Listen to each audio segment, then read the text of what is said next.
Hello everyone, this is Maureen and welcome to My Crochet Story.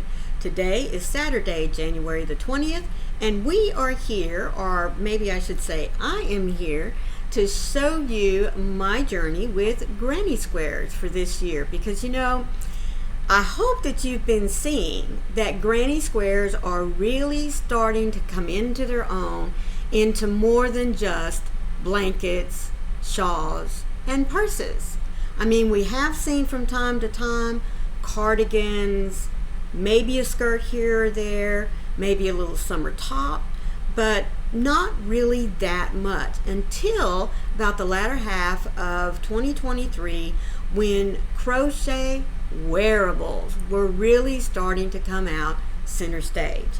And one of those fashion designs is the use of granny squares more and more. Long skirts, long vests, as I said, t-shirt designs, swimsuit covered up, you name it, even tiny little crochet squares for hats and ear warmers, headbands. Guys, granny squares are here to stay. And I'm really happy about that because it does seem that the granny stitch or the granny square has for last, I'm going to say over half my life anyway, has been kind of, shoved over here in the corner and just left for blankets. But no more. Like I said, we are here to investigate just all sorts of things that we can do with granny squares. And I'm not just talking about your traditional granny squares. I mean, granny squares have exploded with so many designs. And I think that that is the one reason why granny squares are stepping out and saying, let me show what I can do for you. But before I get into showing you the book that I will mainly be working out of this year, let me say welcome to all of you that are here. You know that I appreciate every time that you pop in, leave me a thumb, and many of you do leave me a comment saying, oh, how cute or good. Now remember, I like criticism just as well because that's the only way I'm going to grow. So if there's something that you don't like or you need to correct me on, don't be bashful. Go ahead and drop it down in there. I like to learn. Now, if this is your first time here, what an exciting time for you, because I mean, whether you're just starting out crocheting or you're looking to learn a new skill, granny squares using the granny stitch, a lot of other stitches as well, this is a very good time for you to pop in.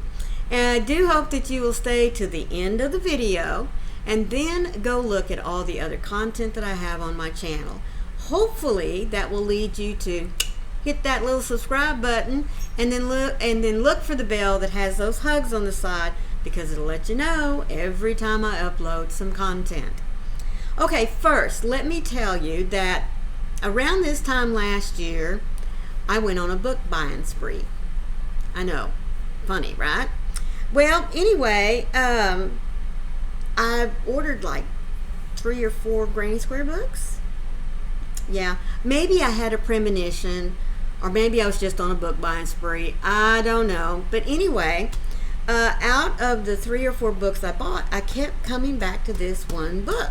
I mean, it spoke to me. You know how things like that just get to you, and no matter how hard you just try to ignore it, this one kept saying, nope, this is the one you're going to work out of this year. So that's the one I'm working out of this year. This is called A Modern Guide to Granny Squares. There she is. I will leave a link to her down in the description box. I got her off of Amazon. I mean, that's where I do most of my book shopping. I did get her off of Amazon, so I'll leave you a link right to it. I think the reason why I kept coming back to it is just because of those first couple of words, A Modern Guide.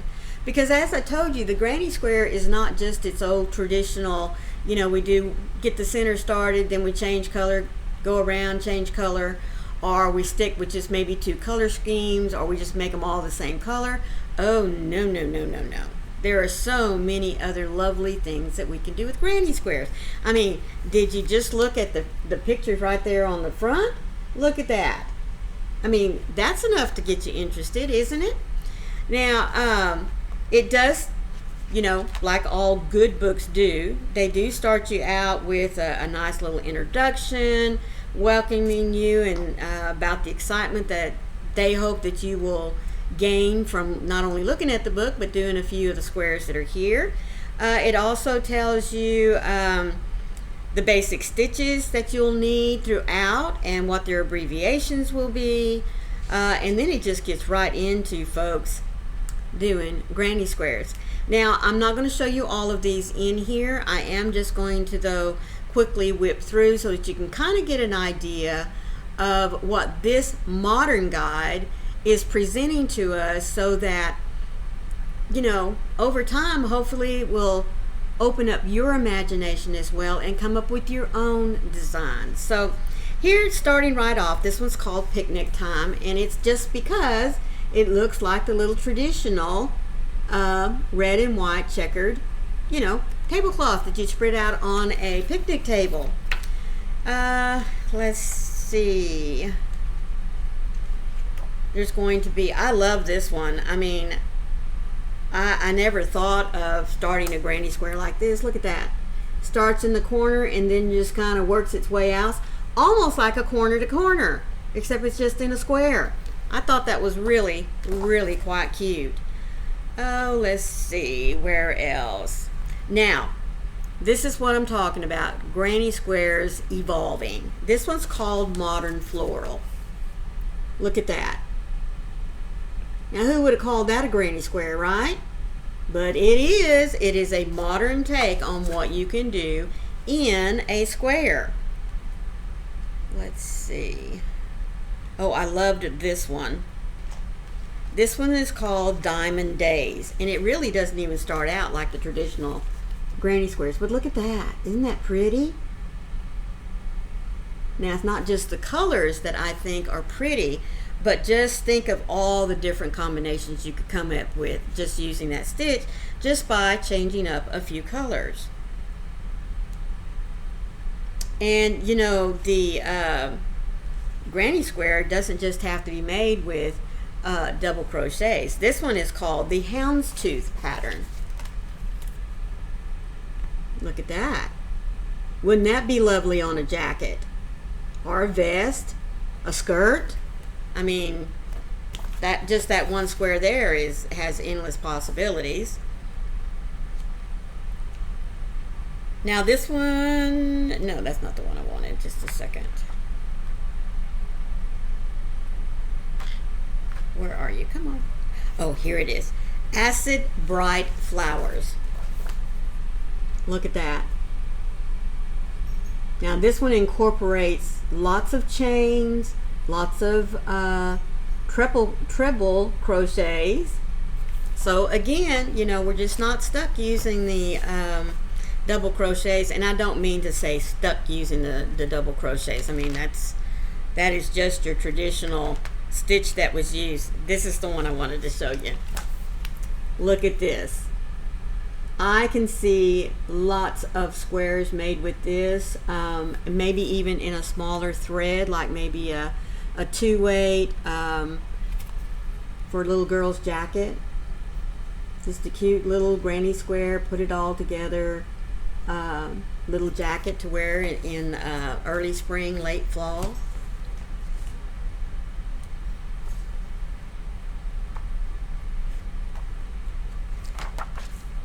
Here's one that's would be very cute, I think, if you did it on a much smaller scale, maybe with embroidery floss. Now, I know I wouldn't be doing it, but wouldn't that be cute on a mobile? I think that would be very, very precious on a mobile. But that is just some of the ideas that are in this book. Now here's one. I didn't show you the stitch, but look at what they made with it. Isn't that, I mean, I just think it's gorgeous. Now, I am going to show you one of the patterns that I did go ahead and whip up, and I'll tell you why I did it. Let's see. Let me get back over here. There we go. Now this is just called the double crochet square. Look at that. Isn't that pretty? Very simple.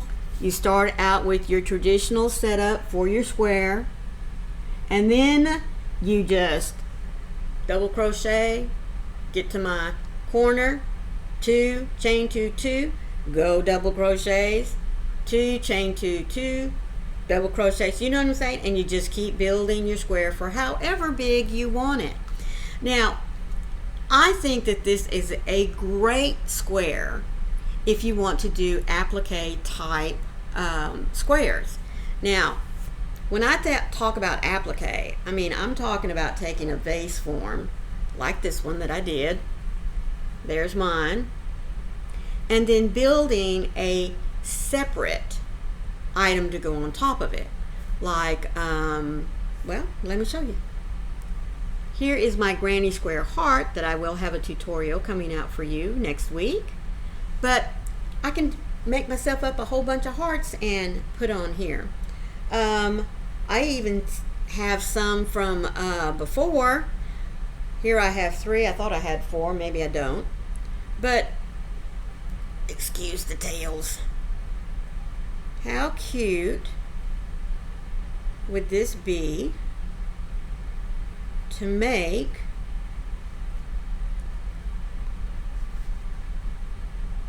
I mean, this would almost make a 3-leaf clover.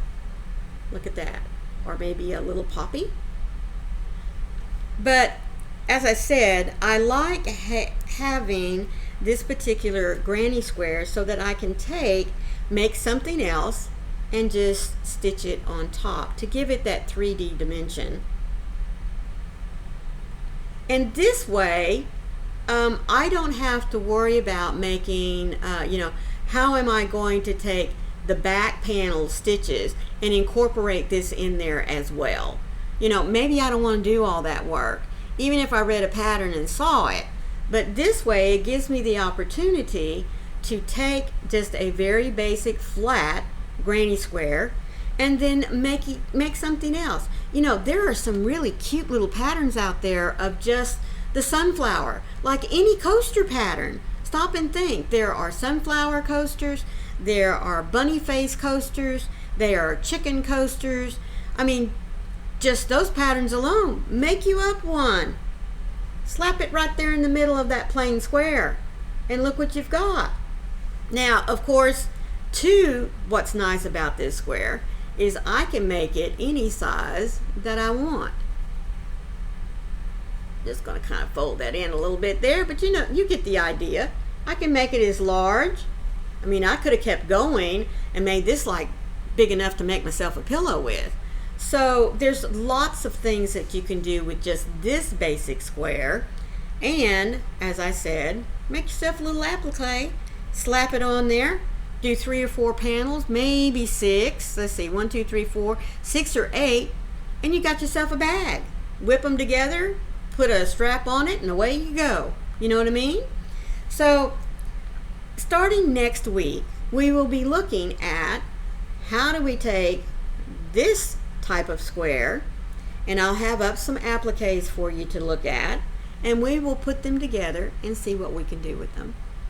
I am really excited to look at the modern guide to granny squares and see just what it is that we can come up with together to make items, whether it be for ourselves, for gifts. That we always have to have a stand apart gift over here just for those pop-up occasions. Oh, and speaking of that, wouldn't this make a wonderful trivet? Make it out of cotton, put 2 of them together, make a wonderful trivet for you put your hot pans on, or even as a gift. You can make them much smaller, make nice little washcloths. I mean, this particular pattern, the sky's the limit on what you can do with it. So, as I said, I am very, very excited to get started on this little journey of looking at some different ways that we can take a granny square, whether we use the granny square stitch with it or use some other kind of stitch, to come up with some very unique and possibly trendy squares to play with throughout this coming year. If you've made it this far, let me just say thank you very much. I hope you left me your thumbprint, and let me remind you, share the video out, because you know we're always looking for new ideas and I love to be shared. So until tomorrow, folks, please remember, be the light out there in the darkness for someone today, because you never know, could be your light that they need to see. I love you all. Bye.